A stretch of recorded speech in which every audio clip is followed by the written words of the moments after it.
मौसुमी वर्षा लगी रही मंडी गुड़िक व्यापक अव्यवस्था देखा उचित सुरक्षा और रक्षणाबेक्षण अभाव चाषी कष्टलब्ध धान एवं खोला आकाश तले पड़ रही धान गजा होगा बसला वर्षा पानी धान को रक्षा करने चाषी मैंने निजस्व उद्यम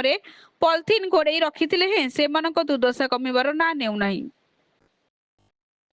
मास मास धरी मंडी को काम धंदा छाड़ी चाषी माने क्षति सोचती ट्राक्टर और धान कटा मेसीन को पैसा देवाई सुना गहना बंधा सहित महाजनी ऋण कर सर्वशांत होती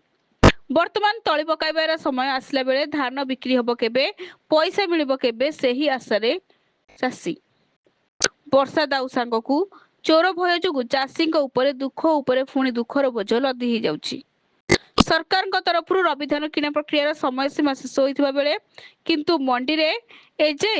धान अवस्था गुड़िक सेमती पड़ी रही एहार सुजोग नहीं केतक स्थान रे पैसा नदेले धान उठुना अभियोग होइछि धान अधिक दिन ओदा रहिले आगकू एही कटनी परिमाण आहुरी बढ़िबा नै चाषीकूल संदेह और आशंकार रहिछन्ति चाषी एही गंभीर समस्या अनुध्यान करबा पई बिजु जनता दलर एक प्रतिनिधि दल विभिन्न मंडी परिदर्शन करिसन्ति धर्मगढ़ ब्लॉक बीजेडी सभापति डाके लहजल नेतृत्व में एही दल बोडेन और तारापुर मंडी गस्त कर स्थिति समीक्षा करथिले सेठारे हजार हजार धान बस्ता वर्षा पड़ी ओदा होउथुवा देखि ब्लॉक सभापति तुरंत फोन माध्यम जिला जोगाण अधिकारी और तहसीलदार जोगाजोग करथिले मंडी शीघ्र धान बस्ता उठाइबा पई से प्रशासनिक अधिकारी निकट में दाबी करिसंती